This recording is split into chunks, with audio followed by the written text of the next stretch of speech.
নমস্কার, আমি স্বপ্না বলছি। কাকু কাকিমার আটচালার সকল বন্ধুদের আমার শুভেচ্ছা ও ভালোবাসা।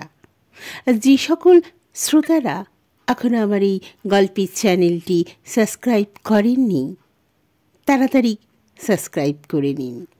আপনাদের জন্য নতুন নতুন গল্প নিয়ে আমি রোজ হাজির হব। আজকের গল্প প্রভাত কুমার মুখোপাধ্যায়ের লেখা বাপ কি বেটি। পাঠে আমি স্বপ্না। বৈশাখ মাস। আপার সার্কুলার রোডের একটি বাড়িতে মিস্টার জি লাহিড়ী, ব্যারিস্টার, পুরা নাম গিরীন্দ্রনাথ লাহিড়ী, সন্ধ্যার পর পাজামা স্যুট পরিধান করিয়া দ্বিতলের খোলা বারান্দায় ইজি চেয়ারে বসিয়া আছেন। একটা খবরের কাগজ পড়িতে পড়িতে দু এক পিগ হুইস্কি পান করিয়া ডিনারের জন্য প্রস্তুত হইতেছেন। তাহার বেহারা একটি কলাই করা ট্রের উপর একখানা চিঠি আনিয়া টেবিলের উপর তাহার সামনে রাখিয়া প্রস্থান করিল। চিঠিখানি পড়িয়া লাহিড়ী সাহেব ডাকিলেন, সরজু, ও সরজু, শোনো। তাহার পত্নী মিসেস লাহিড়ী এই আহ্বানে বাহির হইয়া আসিয়া বলিলেন, কেন, সুরেশের মোহরী কি চিঠি লিখেছে দেখো। বলিয়া লাহিড়ী সাহেব পত্রখানি স্ত্রীর হাতে দিলেন। সরজু পত্রখানি পড়িয়া বলিলেন, তাই তো, সুরেশবাবুর এমন অবস্থা। পরশুও তো তুমি তাকে দেখে এসে বললে অনেকটা ভালো। তা তুমি কি এখনই বেরোতে চাও? ডিনার খেয়ে গেলে হতো না? তৈরি প্রায়। সেখানে গিয়ে কি অবস্থা দেখবে, ফিরতে কত রাত হবে তা তো বলা যায় না। লাহিড়ী সাহেব বললেন, না, দেরি করে দরকার নেই, দেখছো না লিখেছে এখন তখন অবস্থা। আমি এখনই যাই, ফিরে এসেই ডিনার খাবো। তোমরা বরং খাওয়া দাওয়া সেরে আমার খাবার ঢাকা দিয়ে রেখে দিও। এই বেহারা, একটু ট্যাক্সি বুলাও জলদি। বহুত খু, বলিয়া বেহারা ট্যাক্সি আনিতে গেল। মিসেস লাহিড়ী নিকটস্থ একখানা চেয়ারে বসিয়া বলিলেন, আহা, সুষমা ছুরির অদৃষ্টটা দেখো একবার। বিয়ের পর 2 বছর যেতে না যেতেই স্বামী গেল, মা তো আগেই গিয়েছিল, বাপও চলল। কি যে দশা হবে মেয়েটার কি জানি। আত্মীয় স্বজন কে কে আছে? বাগবাজারে সুষমার মামারা আছে। সুরেশ তার শ্বশুরবাড়ি থেকেই কলেজে পড়তো কি না। তারপর আমি গেলাম ব্যারিস্টার পড়তে। সুরেশ ল কলেজ জয়েন্ট করল। ওর শ্বশুরবাড়িতে শ্বশুর শাশুড়ি তো আগে থেকেই ছিল না, দেওর ভাসুর টাসুর আছে হয়তো, কিন্তু সে কি এখানে? মুর্শিদাবাদ জেলার জঙ্গিপুর গ্রামে। তাদের সংসারে গিয়ে পড়লে বউকে তারা ফেলতে পারবে না বটে, কিন্তু সুষমা লেখাপড়া জানা, গান বাজনা জানা, নব্যতন্ত্রের মেয়ে। সেখানে বাস করা কি ওর পোষাবে? বিশেষত তারা খুব গরিব এবং গৃহস্থ। ও সেখানে গিয়ে ওদের মতন ঘরও নিকোতে পারবে না, ধানও সেদ্ধ করতে পারবে না। মিসেস লাহিড়ী বললেন, দেখো, এগুলো কিন্তু বাপ মায়ের ভারী অন্যায়। মেয়েকে যদি কলেজে পড়িয়ে মেয়েমি করে তুলবি, তাহলে সেই রকম ঘরে বরের সঙ্গে বিয়ে দে। গরিবের ঘরে দিস কেন? গরিবের ঘরে কি আর সাদে লোকে মেয়ের বিয়ে দেয়? টাকার জোর না থাকলে কাজেই দিতে হয়। ওকালতি ব্যবসাতে কোনো দিন তো তেমন সুবিধে করতে পারেনি, তবে বাঙালি স্টাইলে থাকে, খরচপত্র কম, এই যা সুবিধে। নইলে অবস্থা তো সুরেশের আমারই মতন। তুমি খাও ভাঁড়ে জল, আমি খাই ঘটে বইতে নয়। এই সময় ভিত্ত আসিয়া জানাইল ট্যাক্সি আসিয়াছে। লাহিড়ী সাহেব বেশ পরিবর্তন না করিয়াই সেই পায়জামা স্যুটের উপরে একটা ড্রেসিং গাউন চড়াইয়া বাহির হইয়া পড়িলেন। ট্যাক্সির নিকট গিয়া দেখিলেন পত্রবাহক ভিত্ত সেখানেই দাঁড়িয়ে আছে। তাহাকে দেখিয়া বলিলেন, তুই এখনো রয়েছিস? আচ্ছা, গাড়িতে ওঠ, ড্রাইভারের পাশে বস। বলিয়া নিজেও আহরণ করিয়া আদেশ দিলেন, বউবাজার, ট্যাক্সি ছুটিল। এই সময় লাহিড়ী সাহেবের ঘর গৃহস্থালির কথা কিঞ্চিত বলিয়া রাখি। আজ প্রায় 20 বছর তিনি ব্যারিস্টারি করিতেছেন, তাহার নিজ মুখেই প্রকাশ। তেমন সুবিধে করিয়া উঠিতে পারে নাই। মাঝে মাঝে রিসিভারি কর্ম পান, ব্রিফও মাঝে মাঝে 2-4টি যে পান না এমন নহে, কিন্তু পুরো দুস্তুর সাহেবিয়ানার খরচ তাহাতে পোষায় না। বাড়িখানি তাহার নিজের নয়, ভাড়ার। মোটর কিনিতে পারে নাই, ট্যাক্সিতে আদালতে যায়। গৃহে তাহার স্ত্রী মাত্র, কোনো সন্তানাদি জীবিত নাই। একটা বাসন মাজা জল তোলা চাকর আর একটা বেয়ারা আছে।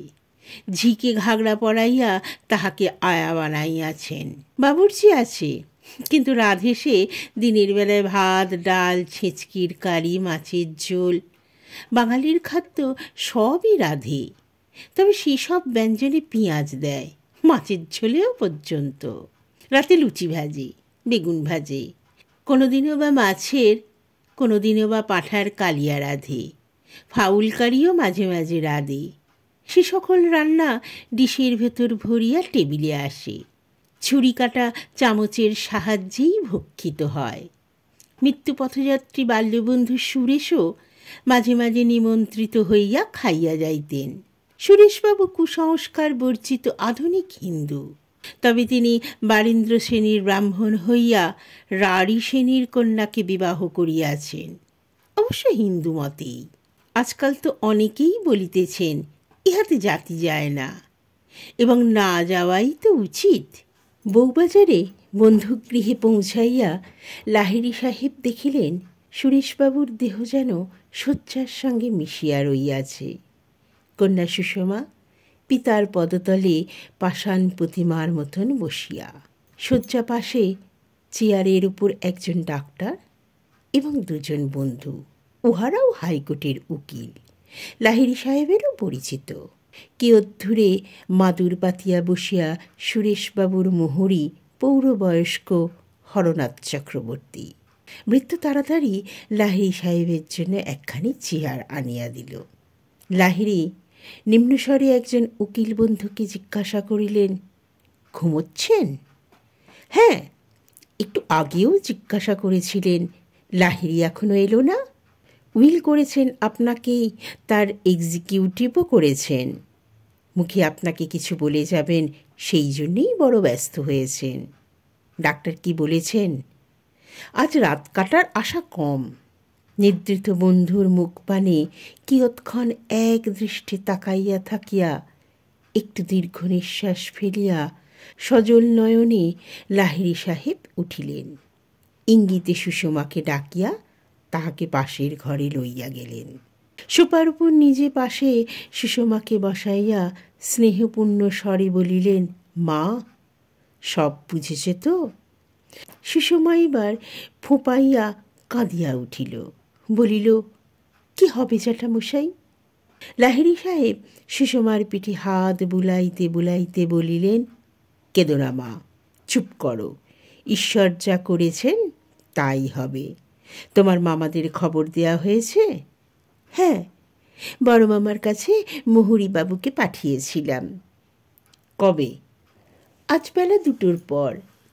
তার আগে তো বিশেষ কোনো ভয় আছে বলে জানতেও পারিনি। মামারা কি বলেছেন? এখনো এলেন না? সন্ধ্যার পর আসবেন বলে দিয়েছেন। এই সময় উকিল বন্ধু আসিয়া বলিলেন, আসুন লাহিড়ী বাবু, আসুন মিস্টার লাহিড়ী, সুরেশবাবু জেগেছেন। লাহিড়ী তাড়াতাড়ি রোগীর গৃহে ফিরিয়া গেলেন। চেয়ারে বসিয়া বন্ধুর একখানি হাত নিজ 2 হাতের মধ্যে ধরিয়া বলিলেন, কেমন আছো ভাই এখন? সুরেশ কোনো উত্তর না করিয়া ফ্যাল ফ্যাল করিয়া লাহিড়ীর মুখের দিকে চাহিয়া রইলেন। লাহিড়ী আবার বলিলেন, কোনো কষ্ট হচ্ছে নাকি? রোগী একটি দীর্ঘ নিঃশ্বাস ফেলিয়া বলিলেন, কষ্ট? কই? হ্যাঁ গিরিন ভাই, আমি তো চললাম, একটা বিশেষ কথা, তাই তোমায় ডেকে পাঠিয়েছি। একজন উকিল বন্ধু দাঁড়াইয়া উঠিয়া অপর সকলকে বলিলেন, চলুন না, আমরা একটু ও ঘরে যাই। রোগী ধীরে ধীরে একটি শীর্ণ হস্ত তুলিয়া ক্ষীণ স্বরে বলিলেন, না না, কাউকে যেতে হবে না, থাকো। উকিলবাবু আবার বলিলেন। রোগী তখন কন্যার মুখে পানে চাহিয়া বলিলেন, জল। সুষমা তাড়াতাড়ি জল আনিয়া ফিডিং কাপের সাহায্যে পিতাকে পান করাইয়া দিল। জল পান করিয়া রোগী ধীরে ধীরে বলিতে লাগিলেন, গিরিন ভাই, আমার সুশীকে আমি তোমার জিম্মায় দিয়ে যেতে চাই। ওর ভার তুমি নিতে পারবে ভাই? লাহিড়ী বলিলেন, নিশ্চয়ই, ও যেমন তোমার মেয়ে তেমন আমারও মেয়ে। আমার তো কোনো সন্তানাদিই নেই, আমি ওকে নিজের মেয়ের মতন করেই পালন করব, তার জন্য তুমি কিছু ভেবো না ভাই। রোগী বলিলেন, তুমিই নাও, ও যেমন লেখাপড়া শিখেছে তেমনই শিখতে থাকুক। ওর মার 15,000 টাকা ছিল, সেই টাকাটা ওর জন্যে রেখে যাচ্ছি, তাই থেকে ওর খরচপত্র চালিয়েও একটি ভালো পাত্র দেখে ওর আবার বিয়ে দিও ভাই।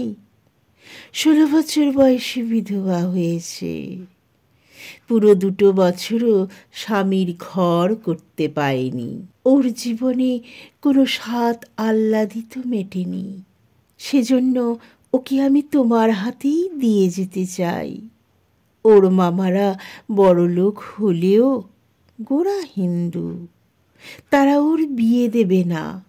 নিয়ে গিয়ে যাতে ওর ভালো হয়, যাতে ও সুখে থাকে, তাই করো, তাহলে পরলোকে আমি শান্তি পাব। কথাগুলো শেষ করিয়া সুরেশবাবু অত্যন্ত ক্লান্ত হইয়া পড়িলেন এবং হাঁপাইতে লাগিলেন। বাবা, একটু বেদানার রস খাবেন? ইঙ্গিতে সুরেশবাবু সম্মতি জানালেন। 2 চামচ বেদানার রস পান করিয়া আবার তিনি ঘুমাইয়া পড়িলেন। এই সময় সংবাদ আসিল, বড়বাজার হইতে সুষমার মামারা আসিয়াছেন। মুহুরীবাবু উহাদের আনিতে তাড়াতাড়ি নামিয়া গেলেন। সুষমার 2 মামা ও 3 মামি উপরে উঠিয়া আসিলেন। সিঁড়িতে উহাদের পদশব্দ পাইয়া ডাক্তারবাবু প্রভৃতিকে লইয়া লাহিড়ী সাহেব পার্শ্ববর্তী কক্ষে প্রবেশ করিলেন। কিয়ৎক্ষণ পরে সুষমার বড় মামা অবিনাশবাবু সেই কক্ষে আসিয়া বলিলেন, হ্যাঁ হ্যাঁ গিরিন, সুরেশের এরকম অসুখটা হয়েছিল, আগে আমাদের খবর দিতে নেই? লাহিড়ী বলিলেন, আগে কি আমরাই জানতে পেরেছিলাম? পরশু তো আমি দেখে গিয়েছি, তখনও কোনো ভয়ের কারণ উপস্থিত হয়নি। কিয়ৎক্ষণ কথাবার্তার পর কল্লপাত্রে আবার আসবেন বলিয়া লাহিড়ী সাহেব বিদায় গ্রহণ করিলেন। অবিনাশবাবুরা সকলেই রাতে এখানে থাকিবেন। ভোর রাতে সুরেশবাবুর আত্মা দেহপিঞ্জর ভেদ করিয়া অনন্তের পথে উদাও হইল। লাহিড়ী সাহেব বেলা 8টার সময় আসিয়া দেখিলেন, বল হরি হরি বল শব্দে সবাধার সিঁড়ি বাহিয়া নামানো হইতেছে। সুষমার বয়স যখন 11 বছর, সেই সময় তাহার মাতৃবিয়োগ হয়। সুরেশবাবুর বয়স তখন 35 বৎসর মাত্র। বন্ধুবান্ধব সকলেই তখন পুনরায় বিবাহ করিতে তাহাকে পরামর্শ দিয়াছিলেন। কয়েকজন ডাগর মেয়ের পিতাও তাহাকে এই জন্য বিলক্ষণ পীড়াপিড়ি করিয়াছিলেন, কিন্তু সুরেশবাবু সম্মত হয় নাই। ইতিপূর্বে মেয়েকে তিনি বাড়িতেই লেখাপড়া শিখাইতেন। চাকর বামুন লইয়া বাসা। তিনি আদালতে চলিয়া গেলে দীর্ঘদিন মেয়েকে দেখে কি, তাই সুষমাকে তিনি বেথুন স্কুলে ভর্তি করিয়া দিলেন। 3 বছর পরে গরিব গৃহস্থ ঘরের একটি শিক্ষিত সচ্চরিত্র সুদর্শন যুবাকে পাইয়া তাহার হস্তে কন্যা সমর্পণ করিয়াছিলেন। মেয়েকে তখন অবশ্য স্কুল হইতে ছাড়াইয়া লইতে হইয়াছিল। 16 বছর বয়সে সুষমার কপাল পুরিল। মেয়েকে সুরেশবাবু শ্বশুরালয় হইতে লইয়া আসিলেন, আবার তাহাকে স্কুলে ভর্তি করিয়া দিলেন। সুষমা এখনও সেই স্কুলের ছাত্রী। আগামী বৎসর তাহার ম্যাট্রিক পরীক্ষা দিবার কথা। বিধবা হইয়া থান কাপড় পরিয়া রিক্ত প্রকোষ্ঠেই সুষমা শ্বশুরালয় হইতে ফিরিয়াছিল। কিন্তু মেয়ের সে বেশ দেখিয়া বাপের বুক বড় বাজিল। তাই পিতাকে সান্ত্বনা দিবার জন্য সুষমা স্বরূপার ধুতি, গলায় একটু সরু গোট হার, 2 হাতে 2 গাছি করিয়া 4 গাছি সোনার চুড়ি পরিল। হিন্দু বিধবার একাদশী পিতা তাহাকে করিতে দিলেন না। বলিলেন, তুই যদি মা একাদশী করিস তবে আমি বা কোন লজ্জায় খাই? পিতা পুত্রী উভয় একাদশীর দিন ফল ও মিষ্টান্ন গ্রহণ করিতেন। মাছ খাইবার জন্য কন্যাকে তিনি পীড়াপিড়ি করিতেন না। বিপত্নিক হইবার পর হইতে নিজে তিনি মাছ মাংস ছাড়িয়া দিয়েছিলেন, কিন্তু ছুঁইতমার্গের পথিক তিনি ছিলেন না। 2-3 মাস পূর্বেও তিনি লাহিড়ী গৃহিণীর কর্তৃক নিমন্ত্রিত হইয়া কন্যাসহ তাহার টেবিলে বসিয়া নিরামিষ আহার করিয়া আসিয়াছিলেন। মামা মামিরা উপস্থিত থাকিয়া বউবাজারে বাসাতেই সুষমাকে দিয়া তাহার পিতৃশ্রাদ্ধ সম্পন্ন করাইলেন। সুষমা লাহিড়ী সাহেবের তত্ত্বাবধানে তাঁরই পরিবারভুক্ত হইয়া অতঃপর বাস করিবেন, এ কথা উইলে স্পষ্টাক্ষরে লিখিত ছিল। ইহা অবগত হইয়া মামারা কিন্তু বড়ই বিরক্ত হইলেন। একে তো ভাগ্নিয়ের কপাল দোষে ইহকালটি তাহার নষ্ট হয়েই গিয়াছে, তদুপরি নেচ্ছাচার সম্পন্ন বিলেত ফেরত লাহিড়ী সাহেবের গৃহে অবস্থান করিয়া এবং সম্ভবত পুনরায় বিবাহ করিয়া পরকালটি নষ্ট হইয়া যায়, ইহা তাহাদের অসহ্য বোধ হইল। কিন্তু তাহাদের গৃহিণীরা এক বাক্যে বলিলেন, সেই ভালো, সেই ভালো। এই দায় যে তাদের ঘাট থেকে নেমেছে সে ভাগ্যেই বলতে হবে। শ্রাদ্ধ হইয়া গেল। লাহিড়ী সাহেব উদ্যোগী হইয়া মৃত বন্ধুর জিনিসপত্র বিক্রি করিয়া দেনা পাওনা মিটাইয়া সুষমাকে নিজে গৃহে লইয়া আনিলেন।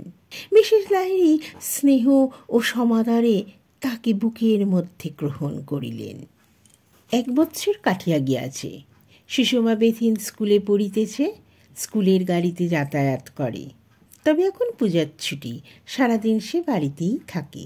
তার বড় মামা অবিনাশবাবু মাঝে একদিন মাত্র আসিয়া তাহার সহিত সাক্ষাৎ করিয়া গিয়াছিলেন। লাহিড়ী সাহেব সুষমার সমস্ত টাকা ব্যাংকে জমা করিয়া তাহারই নামে হিসেব খুলাইয়া দিয়াছেন।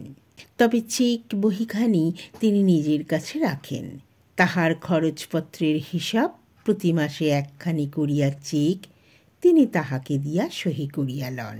সুষমা যে 15,000 টাকার মালিক, ইহা হাইকোর্ট, বার লাইব্রেরি ও উকিল লাইব্রেরিতে প্রচার হইতে দেরি হতে লাগে নাই।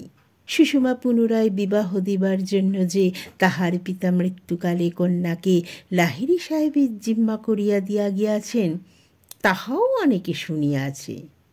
কিছুদিন হইতে হাইকোর্টের 2-4 জন জুনিয়র ব্যারিস্টার লাহিড়ী সাহেবের গৃহে যাতায়াত আরম্ভ করিয়াছেন, কিন্তু সুষমার নিকট তাহারা কেউ আমল পায় নাই। লাহিড়ী সাহেব তাহাদের মনোগত অভিপ্রায় বিলক্ষণ বুঝিতে পারেন, কিন্তু তিনিও উহাদিগকের উৎসাহ দেন নাই। কারণ তিনি জানেন এই যুবকগণের অবস্থা কাহারও তেমন ভালো নয় এবং সুষমার টাকার গন্ধেই তাহাদের এই ঘন ঘন যাতায়াত। একদিন বিকেলে স্বামী স্ত্রীতে কথাবার্তা হইতেছিল। সুষমা তখন তাহার সখী ললিতার গৃহে চা পানের নিমন্ত্রণ রক্ষা করিতে গিয়েছে। সুষমা আর ললিতা 1 ক্লাসে পড়ে। মিসেস লাহিড়ী বলিলেন, হ্যাঁ গো, সুশীর বিয়ের কি করছো? লাহিড়ী বলিলেন, মনের মতন পাত্র পাই কই? চেষ্টা করলে পাত্র কি আর মেলে না? এই তো সাধারণ হিন্দু ঘরের বিয়ে নয় যে ঘটক লাগিয়ে পাত্র স্থির করব। লাভ ম্যারেজ ভিন্ন আর অন্য উপায় কি আছে? কোনো ছেলের সঙ্গে যদি ওর ভালোবাসা জন্মে যায়, সে ছেলে নিজেই তখন বিয়ের প্রস্তাব করবে। তার গুণাগুণ এবং সাংসারিক অবস্থা বিবেচনা করে আমরা যদি ভালো বুঝি তখন মত করব। এই যে কুমুদ চ্যাটার্জি আসে, ও ছেলেটি তো মন্দ নয়। শশীর সঙ্গে ওর একটু মেলামেশায় দিন কতক একটু উৎসাহ দিলে হয় না? ও তো এই সবে বছর তিনেক হলো ব্যারিস্টার হয়ে ফিরেছে, এখনো কিছুই করতে পারেনি। বাড়ির অবস্থাও ভালো নয়, বিয়ে করলে সংসার চালাবে কোথা থেকে? আর বিনয় সেন বাপের বিষয় সম্পত্তি কিছু পেয়েছিল বটে, কিন্তু শুনি তার বেশিরভাগই উড়িয়েছে, পাড় মাতাল। আর ওই যোগেশ মজুমদার, ওর মা বাপ মহা হিন্দু, বিষয় আয় বেশ আছে বটে, কিন্তু ছোড়াটা বড় অলস, কিচ্ছু করতে চায় না। বাপের কাছে মাসোহারা পায়, তাইতে সাহেবিয়ানা চলে। ওর বাপের চেষ্টা খাঁটি হিন্দু মতে ওর বিয়ে দেয়। তার মতে যদি ওই বিধবা বিবাহ করে, বাপ হয়তো রেগে মাসোহারাটাই বন্ধ করে দেবে, তখন খাবে কি? শুনিয়া লাহিড়ী গিন্নি নীরবে বসিয়া রহিলেন।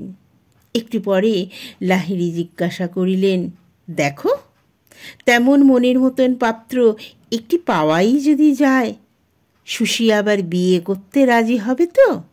এত চেষ্টা করেও ওকে মাছ মাংস খাওয়াতে পারা গেল না। তারপর তোমার কাছেই তো শুনেছি আয়াকে দিয়ে ফুল আনায়, রোজ ঘরে দৌড় বন্ধ করে ঠাকুর পুজো করে। ওকে ফের বিয়ে করতে রাজি হবে? তুমি বরঞ্চ আগে ওর সঙ্গে কথাবার্তা কয়ে ওর মনটি বুঝে নাও। এই বিষয়ে কথাবার্তা কয়েছিলে কোনো দিন? না, তা কইনি বটে, কিন্তু মনের মতন বর পেলে বিয়ে করতে ওর আপত্তি হবে না বলে তো বোধ হয় না। এত লেখাপড়া করছে, জুতো মোজা পরে বেড়াচ্ছে, টেবিলে বসে বাপুরচির রান্না খাচ্ছে, তা মাছ মাংস নাই খাক, বিলেতেও দুঃস্য বলে মনে করবে না। লাহিড়ী সাহেব হাসিয়া বলিলেন, ওটা ভাবা কিন্তু তোমার ভুল। জুতো মোজা পরে বেড়ায়, বাবুর্চির রান্না খায়, ওগুলো সব বাইরের জিনিস। কোনটা কর্তব্য, কোনটা ধর্ম, কোনটা অধর্ম, এসব হলো অন্তরের জিনিস। বাইরের আচারের সঙ্গে তার যে বড় বেশি যোগ আছে তা নয়। যাই হোক, কথাবার্তায় তুমি ওর মনটি বুঝে দেখবার চেষ্টা করো। আচ্ছা, তা আমি করব। এই সময় সুষমা ফিরিয়া আসিল।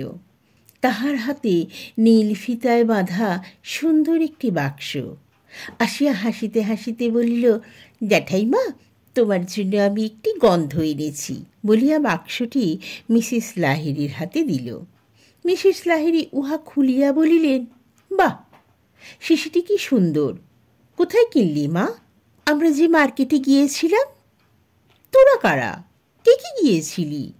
ললিতা, আমি আর ললিতার দাদা ডক্টর ঘোষ। কত টাকা নিলে?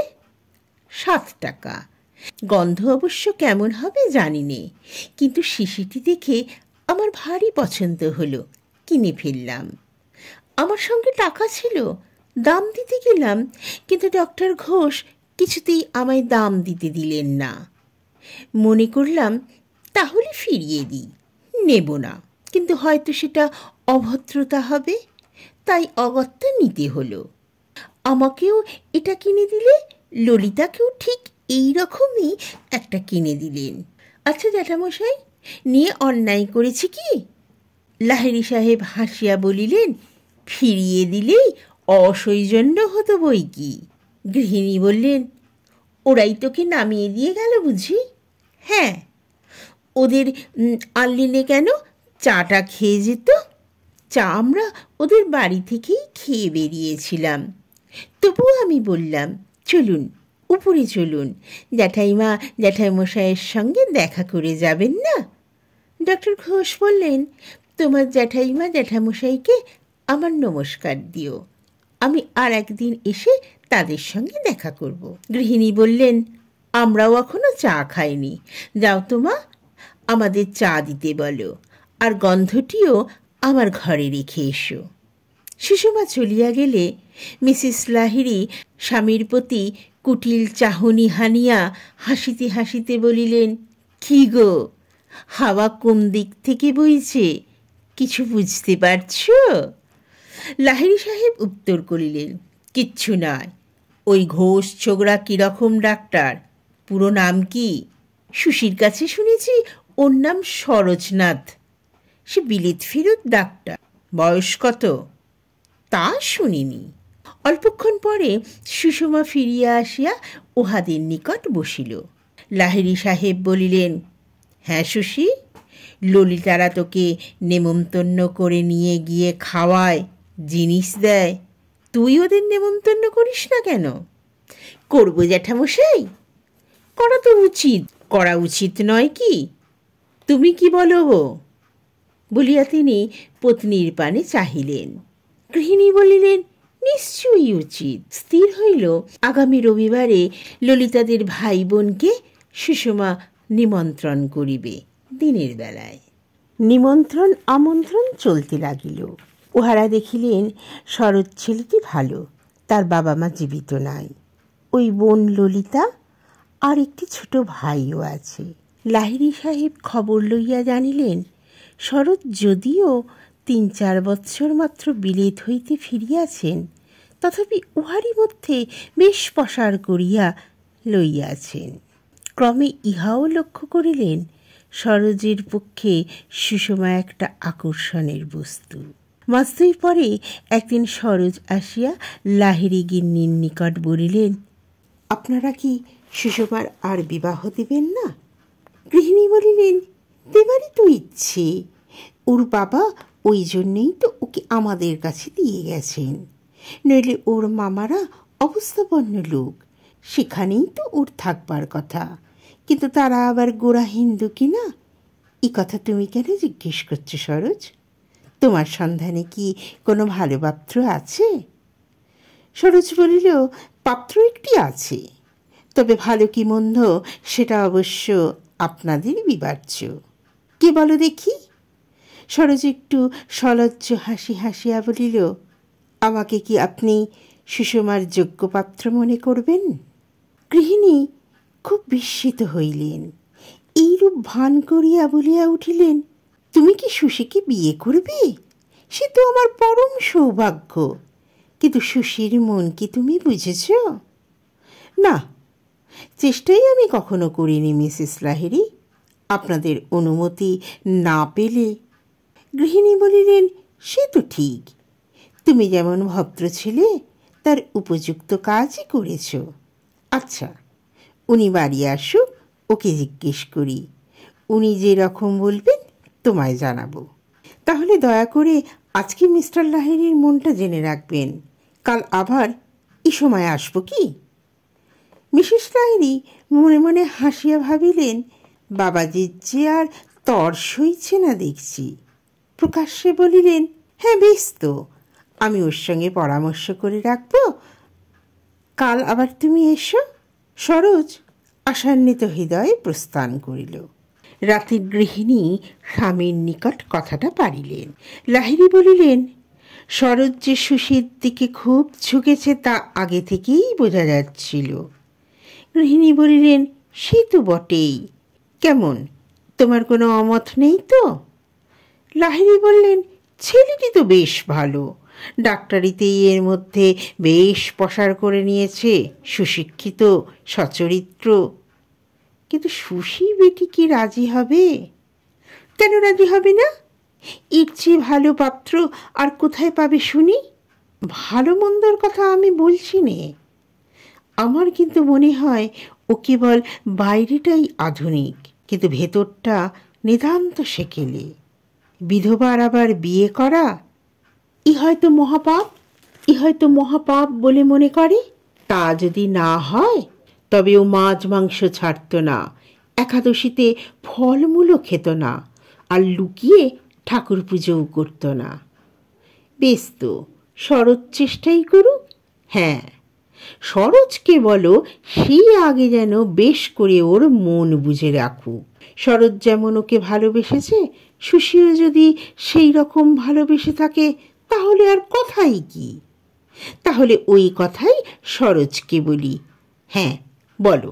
দিন 15 পরে সুষমা একদিন মিসেস লাহিড়ীকে বলিল, পরশু রবিবার বিকেলে ললিতার দাদা ললিতাকে আর তার ছোট ভাইকে পুষ্প প্রদর্শনী দেখাতে নিয়ে যাবেন।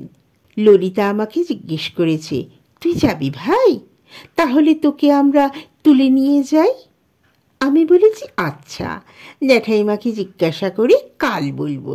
গৃহিণী সস্নেহে সুষমার গায়ে হাত বুলাইয়া বলিলেন, বেশ তো, তা যেও মা। আর ওদের দুজনকে নেমন্তন্ন করো, শো থেকে ফিরে রাতে এখানে এসে খাওয়া দাওয়া করে যাবে। রবিবার বিকেলে সরোজ আসিল, কিন্তু ললিতা কিংবা তার ছোট ভাই আসে নাই। বলিল ললিতাকে আর ছোট ভাইকে মামিমা নিজের গৃহে লইয়া গিয়েছেন, আজ রাতে সেখানে তারা থাকিবে। মিসেস লাহিড়ী বলিলেন, তাহলে আর কি হবে? সরোজ বলিল, সুষমাকে নিয়ে যেতে পারি? মিসেস লাহিড়ী বললেন, বেশ তো, নিয়ে যাও। সুষমা বলিল, আজ থাক না জ্যাঠাইমা, অন্য একদিন গেলেই তো হবে। সরোজ বলিল, আজ কিন্তু বিশেষ করে গোলাপ ফুলেরই এক্সিবিশন ছিল, এটা মিস করা উচিত নয়। সুষমা বলিল, তাহলে তুমিও চলো জ্যাঠাইমা। আমার কি সময় আছে মা, কত কাজ আমার পড়ে রয়েছে, তাছাড়া উনিও বাড়ি নেই। যাও না, সঙ্গে গিয়ে তুমি ফুল দেখে এসো। সরোজ, ফিরে এসে এখানেই খাবে তো তুমি? হ্যাঁ, খাবো বই কি মিসেস লাহিড়ী। সুষমা নিতান্ত অনিচ্ছায় বেশ পরিবর্তনের জন্য উঠিয়া গেল। এই সুযোগে সরোজ বলিল, দেখুন, অনেক চেষ্টা করেও ওর মনের কথা আমি কিছু মাত্রই বুঝতে পারলাম না। গৃহিণী কয়েক মুহূর্ত চিন্তা করিয়া তারপরে বলিলেন, ওর পরামর্শে চলতে গিয়েই তো এই রকম হলো, নইলে এতদিন কোন কালে যা হোক একটা হেস্তনেস্ত হয়ে যেত। আমার প্রতি ওর যে মন আছে তার কোনো লক্ষণই আমি কি বুঝতে পারবো না? ও বড় চাপা মেয়ে, ওসবের আর দরকার নেই। আমি নিজে বরং আজ রাতে খোলাখুলি ওকে জিজ্ঞাসা করি। সরোজ মিনতির স্বরে বলিল, আমি চলে গেলে তারপর জিজ্ঞাসা করবেন। বেশ, তাই হবে। সন্ধ্যার পর সুষমাকে লইয়া সরোজ ফিরিয়া আসিল।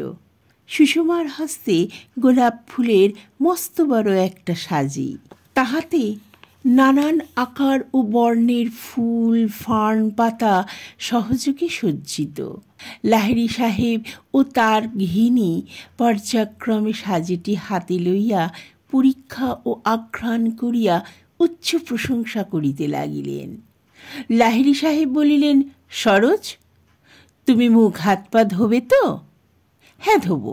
লাহিড়ী সাহেব বেয়ারাকে ডাকিয়া সরোজকে গোসানখালায় লইয়া যাইতে আদেশ করিলেন। সরোজ চলিয়া গেল। লাহিড়ী জিজ্ঞাসা করিলেন, কত নিল ফুলগুলোরে সুশি? 8.5 টাকা। কিনে আমি দাম দিতে যাচ্ছিলাম, কিন্তু সরোজবাবু কিছুতেই আমায় দাম দিতে দিলেন না। একবার ভাবলাম তবে থাক, নিয়ে কাজ নেই। আবার মনে হলো সেটা তো একটু অভদ্রতা হয়, তাই অগত্যা নিলাম। অন্যায় করেছি জ্যাঠামশাই? না, অন্যায় করনি মা, বলিয়া লাহিড়ী সাহেব পত্নীর দিকে চালিয়া বলিলেন, তুমি কি বলো গো? গৃহিণী বললেন, না নিলেই অন্যায় হতো।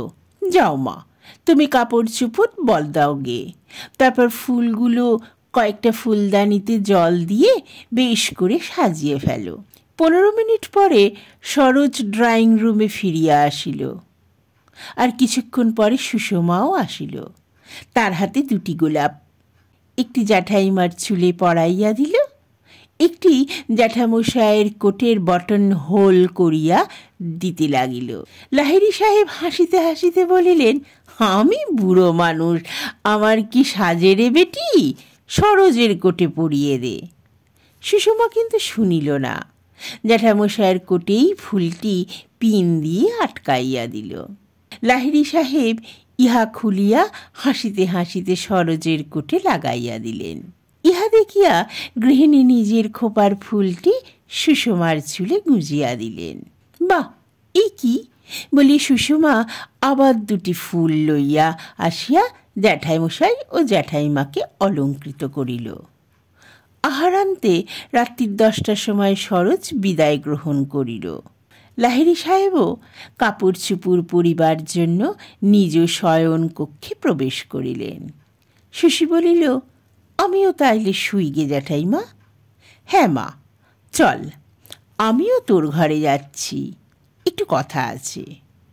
সুষমার শয়নকক্ষে গিয়া একটি চেয়ারে বসিয়া গৃহিণী বলিলেন, সরোজ তো মহাবায়না নিয়েছে মা। নিজ শয্যাপ্রান্তে বসিয়া সুষমা বলিল, কি বায়না জ্যাঠাইমা? তোকে বিয়ে করবার জন্য খেপেছে। কথাটা শুনিবা মাত্র সুষমার চক্ষু অবনত করিল।